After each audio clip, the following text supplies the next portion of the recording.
നമസ്കാരം. Raf talk ഫുട്ബോളിലേക്ക് എവർക്കും സ്വാഗതം.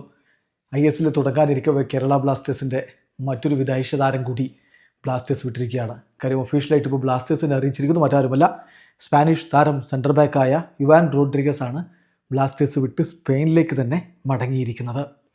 ബ്ലാസ്റ്റേഴ്സ് ഒഫീഷ്യലായിട്ട് ഇക്കാര്യം അറിയിക്കുന്നു. ബ്ലാസ്റ്റേഴ്സിൻ്റെ സ്റ്റേറ്റ്മെൻറ്റിലേക്ക് ഒന്ന് പോവുകയാണ്.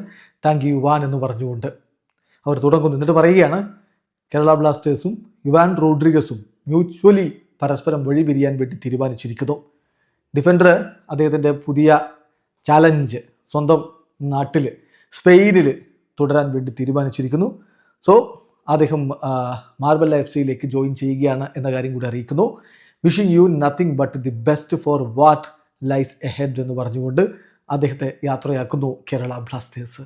സോ കേരള ബ്ലാസ്റ്റേഴ്സിലേക്ക് 2025 എത്തിയിട്ട് അദ്ദേഹം ഇപ്പോൾ തന്നെ മടങ്ങി പോവുകയാണ്. പല താരങ്ങളും മടങ്ങി, ആ കൂട്ടത്തിൽ യുവാൻ റോഡ്രിഗസും മടങ്ങിപ്പോയിരിക്കുന്നു. ബ്ലാസ്റ്റേഴ്സിൻ്റെ വിദേശ താരങ്ങൾ ഓരോന്നായിട്ട് ഇങ്ങനെ മടങ്ങിപ്പോയിക്കൊണ്ടിരിക്കുന്ന ഒരു കാഴ്ചയാണ് നമ്മൾ കാണുന്നത്. എന്തായാലും അദ്ദേഹത്തെ സംബന്ധിച്ചിടത്തോളം ബ്ലാസ്റ്റേഴ്സിന് വേണ്ടി അധിക നാൾ ഇവിടെ തുടർന്ന് നമ്മുടെ ആരാധകരുടെ ആവേശം, കൊച്ചിയിലെ ആവേശമൊന്നും അനുഭവിക്കാനുള്ള ഒരവസരം ലഭിച്ചില്ല. നമ്മുടെ ഫുട്ബോളിൻ്റെ ഇപ്പോഴത്തെ സ്ഥിതി അതാണല്ലോ. ഏതായാലും ഫെബ്രുവരി 14 ലീഗ് ആരംഭിക്കുകയാണ്. ആരൊക്കെ ഇനി ടീമിൽ അവശേഷിക്കും എന്നുള്ളത് കണ്ടറിയേണ്ട കാര്യമാണ്. വീഡിയോ അവസാനിക്കുന്നു. ഫുട്ബോൾ ലോകത്തെ കൂടുതൽ വിശേഷങ്ങളുമായി റാഫ് ടോക്സിൽ എത്താം.